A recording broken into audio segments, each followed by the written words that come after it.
Hello, On the Daily Family. Welcome back to the show. I hope you're having an amazing day. Breezy and I are getting married later this month, and I've been having a lot of conversations just in general, I feel like lately, about labels and titles and boxes and all these things. And I think it's because a lot of the work that I'm doing in my coaching is centered around people stepping out of their boxes and out of their labels and out of their titles and all these things, and becoming a self-led version, right? This like self-led version of ourselves, this person with personal power. And I've been talking a lot about that, and that's kind of like it's like the hill I'll die on right now. And so it's got me kind of thinking, and I follow this girl on Instagram who said something the other day that was so profound, and it was exactly what I think. And if you know me, you've heard me say this so many times, but I don't know. I just like don't really talk about it that much because I don't know why. I honestly don't know why. It isn't like it's not like I'm worried about what people think. It's not anything. It's just maybe that I've just assumed that it really doesn't have anything to do with my business, or it doesn't really have anything to do with my brand. And so therefore I just don't talk about it. However, I've realized, especially over the last couple of weeks, that it actually has everything to do with my brand, and it has everything to do with my business, and it has everything to do with what I coach on. And, I get comments and questions sometimes from people who listen to this podcast or who follow me on Instagram and say things like, I would have never known that you were gay, or I would have never known that you were getting married to a woman because you don't ever post about like LGBT issues, or you don't ever, you're not like an activist. And I don't know if I would consider myself an activist. Now, don't get me wrong. Like, I absolutely will fight to the death for anyone to be able to do whatever they want with their life, whether that be who they love, what they do with their body, what they put in their body, the choices that they make for their body. I've always been a very consistent person, and that is my body is my body, your body is your body. And that's even like the rule in our household. Like, my son is such a hugger. Like, this little boy loves to hug so much, like so much. And his teacher like had messaged me one day and was like, I just wanted you to know that Owen is not in trouble, but he is very touchy and he likes to hug. And, it's obviously it's fine now because he's in first grade, but as we get older, like, it's going to make people uncomfortable. And I was like, absolutely no problem. Absolutely noted. And the conversation I had with my son was like, your body is your body. Other people's bodies are their body. And we don't touch or we don't comment on anyone else's body. Like, we just don't. And that's like the blanket rule. And so like, I've always been consistent. Like, I will fight to the death to make sure that people can live the life they want to live. And this is kind of what I really wanted to say in this episode was like, being gay, loving a woman is the least interesting thing about me. It always has been. And I don't know if you're a person who is listening to this that needs to hear this. And maybe it's not because you're gay, but there's other things that you've been like labeled, or that people want to label you, and you don't really identify with the label. And this is for you. I think being gay is the least interesting thing about me. I think I have always been a person where I love people and I love souls. I connect with someone's soul.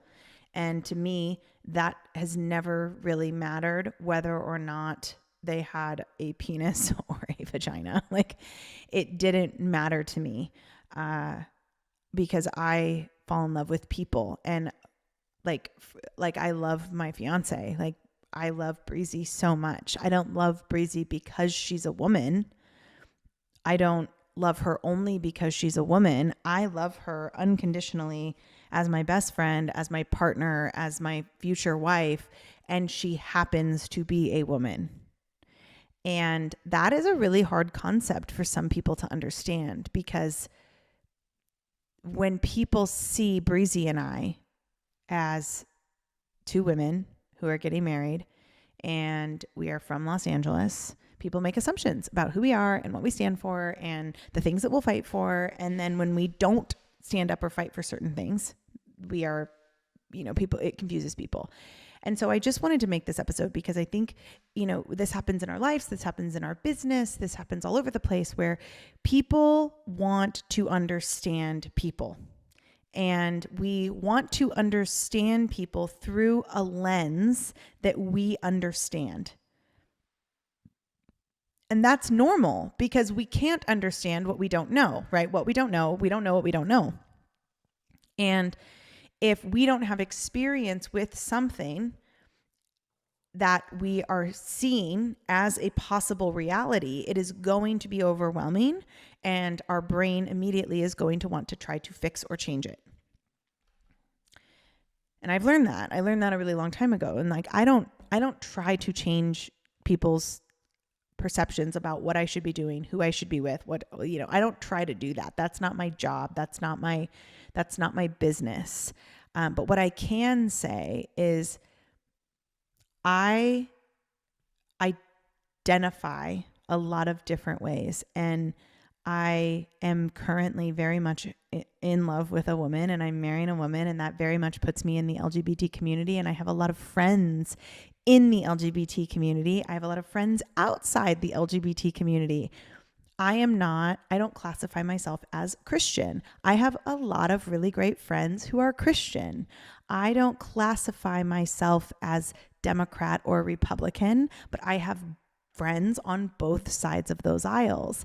And I think that also confuses the hell out of people. People don't understand what to do with someone who can look outside of themselves, who can take somebody else's belief structure and go, I don't agree, or I don't understand what you believe in, but I love you and I respect you for it anyway. And that's who I am. I've just always been that person. And there's people in the LGBT community I don't identify with, I don't agree with, I don't relate to at all. There's people in the Christian church I don't relate to at all. And I would never try to change someone, right? And so if you are a person who feels like this, right? If you're like me and you're like, yeah, I just don't really identify with these boxes and these labels that people try to put me in.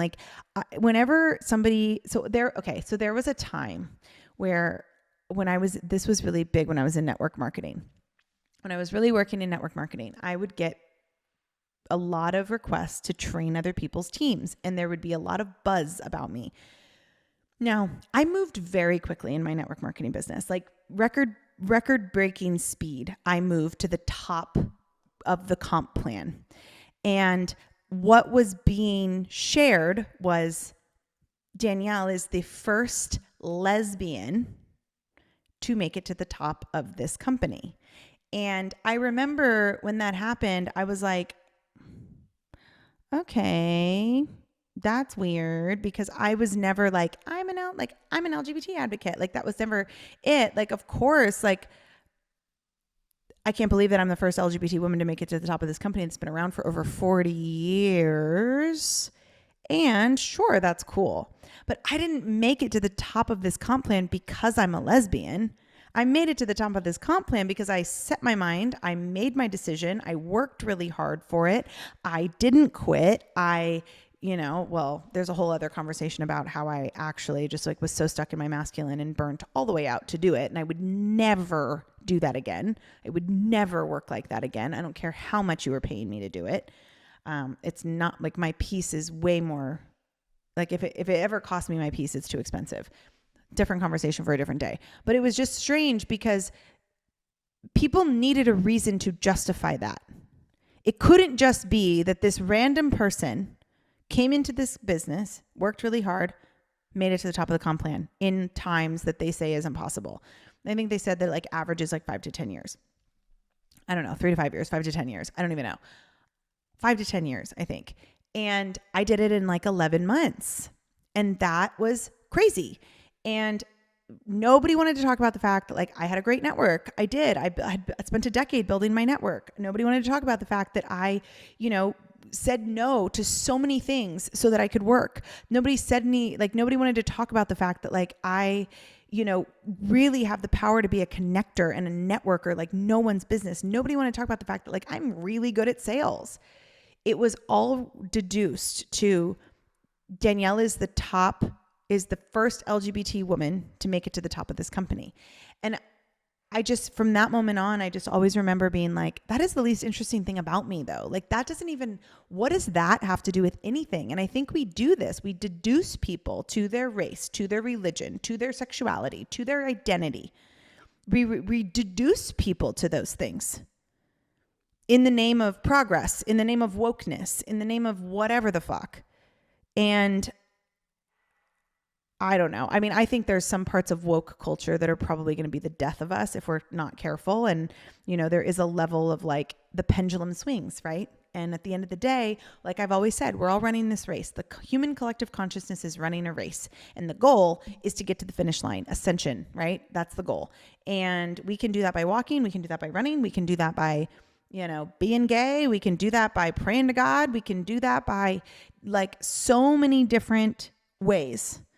And all of that's fine as long as we're moving forward. But what we see in our world these days is this attitude of no, but if you're not running like I am, then you're doing it wrong. If you're not jumping on one leg like I am, then you're doing it wrong.